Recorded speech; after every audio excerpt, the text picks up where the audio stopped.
Hello, guys. I'm back from doing some digging.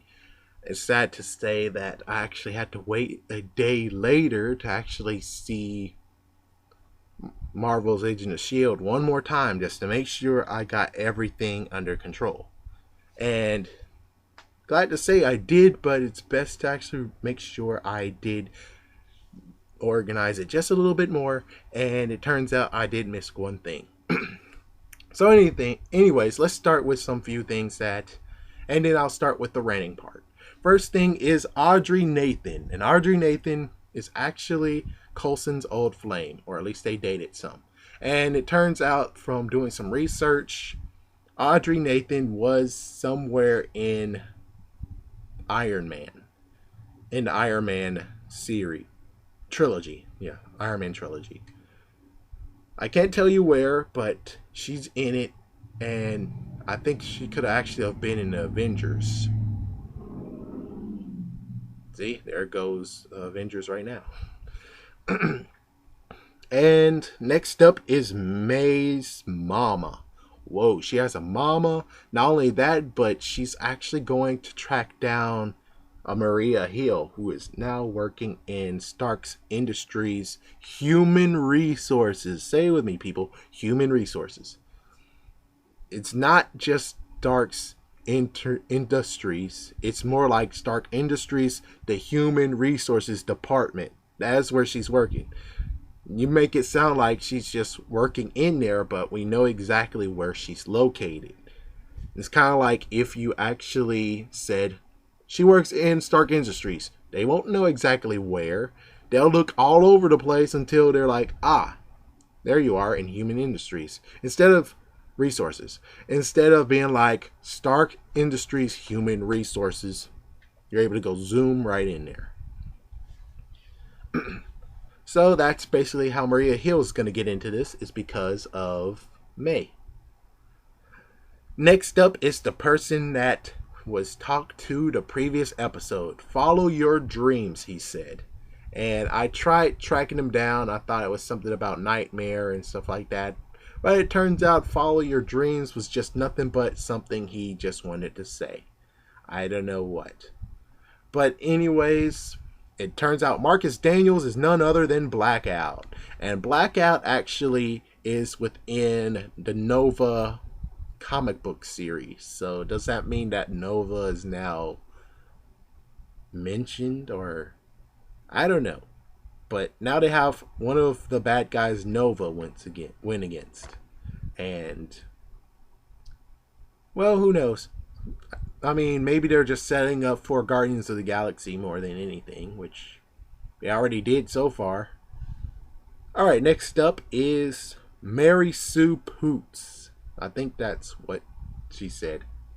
But anyways, Mary Sue, when I typed it up, is actually Miss Marvel, one of the Miss Marvel personas. So it's even more speculation that she could actually become Miss Marvel. Next up is Strucker. And so Strucker, I think, actually was mentioned because they said within the Fridge facility, instead of keeping him incarcerated, Marcus Daniels got amplified in power. Which, if you remember what happened in Captain America end credits, he said many of our human subjects died. Many of them. Even though they did say only 2 remain, these twins, I do have to admit, chances are maybe Strucker did something to Marcus Daniels as well. Maybe he's instructed so that Marcus Daniels could be powerful because, well, it's like one of their just in case rainy day things where they actually would try to, try to make their powers a bit more potent and powerful. So with that said, Strucker might actually have been hinted on that when he said they actually strengthened his powers. And Bruce Banner was also mentioned with the whole light generator that actually can be gamma radiation or just radiation, period. All right, so with that out of the way of identifying who was in the movie, who was in the episode today, what significance he has whatsoever, now we can actually talk about, oh, I guess first things first, I do have to make sure I do one little small thing. They did mention within the whole entire episode, well, not a whole entire episode, but they did take a moment in the episode actually explaining how he got his powers, which I kind of flipped through that one, but they're there. I don't really have to explain it because, well, they already have it. And so, yeah, it's not really debatable about how in the world the powers go or anything. Alright, so now we're on to the point of me freaking talking about, which is, wow, what the heck. Alright, anyways, yeah, so we're basically talking about what happened with freaking Sky, May, and Ward. So this is exactly what I would actually figure.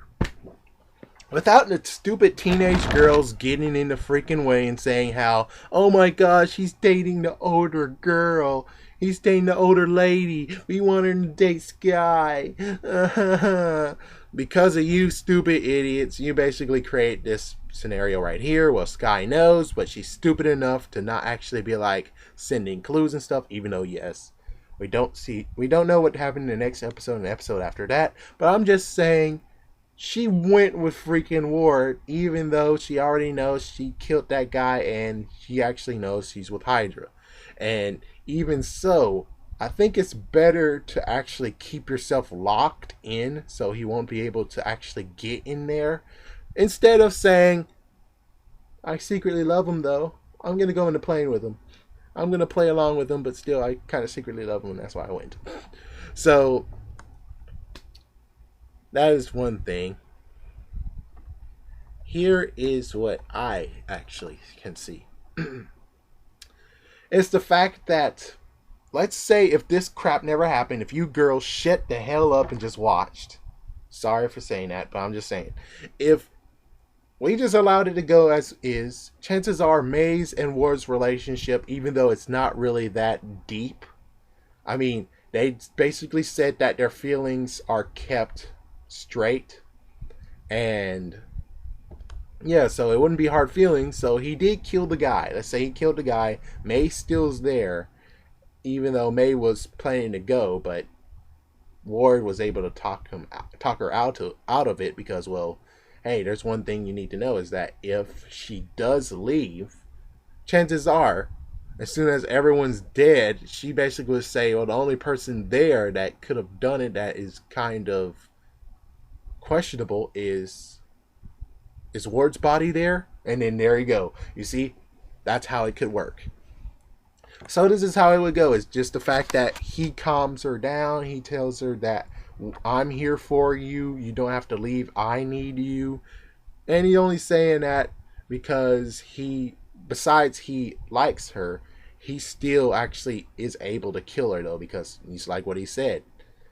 So with that said, basically he killed the dude. She finds him. She finds the body just like Sky did. She confronts Ward. Ward basically flips out and start fighting. So they both fight. And he was able to knock out He's able to knock out Mai. Instead of killing her, he's like, you know what? I can't do it because I just can't do it. So since he couldn't do it, he just left her laying there, brutally beaten and close to death, basically. So yeah, he wouldn't actually give the final blow. He basically either punched her and knocked her out completely, out cold. So because all he really needs is Sky. So even if they come after him, chances are he's basically able to cover his tracks now. So as for Sky not being the love interest, basically Sky tries to run for it, but luckily Ward actually has a dart gun. He shoots Sky. Sky's knocked out. He takes Sky and the freaking jet and goes. You see? That actually sounds much better than anything. The fact that she's more like a prisoner than anything, and now he has something to basically stay, even though he does actually have a little bit more of weight too. I mean, he's able to actually say in both cases, I have a hostage, I'll kill Sky, I swear. But in this version, in the version I'm talking about, he actually is able to kill Sky. He actually is really able to kill Sky. While in this other one, that's I'm a girl and I love when Sky and War kiss each other. Chances are, it won't exactly be as good. I mean, it technically, yes, can bring Ward's transformation if she does get shot again. But I'm just saying she could actually. I mean, I'm just saying that by this first idea, instead of being like, give what the girls want, this one would be more interesting. Not only that, but guys will enjoy the whole fight scene with Ward and May. Actually seeing what they got. Seeing if Ward can take May head on, not being controlled. Which, of course, we did see May's butt getting kicked, but she was able to knock him out, though. So, yeah.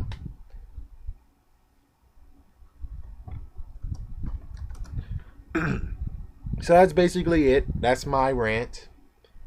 It's a pretty good episode. I'm enjoying the series. I hope you guys are enjoying the series. And hopefully this will add some questions without being like, oh, great. Now I have to try to type in and see what exactly he is. Even though they did tell him the story, they did tell the name of him. His name is Blackout. They told him a little bio about him, how he became a hero, not a hero, a very bad guy and super powered. So yeah, it's kind of open and shut. But if you do want to know the history by him, and technically I didn't help you out either, but just to help you out just a little bit, it turns out that he was in the original 616. He was a scientist, and just like every single scientist, a freak accident happened. And because of the freak accident, guess what? He turned. He got super powered. He was infected with the dark force. It actually mentioned that there's so many who actually are using the dark force that are mutants. So there's many other people who actually can tap into that power. So, yeah. That's about it. So thank you for listening and peace out.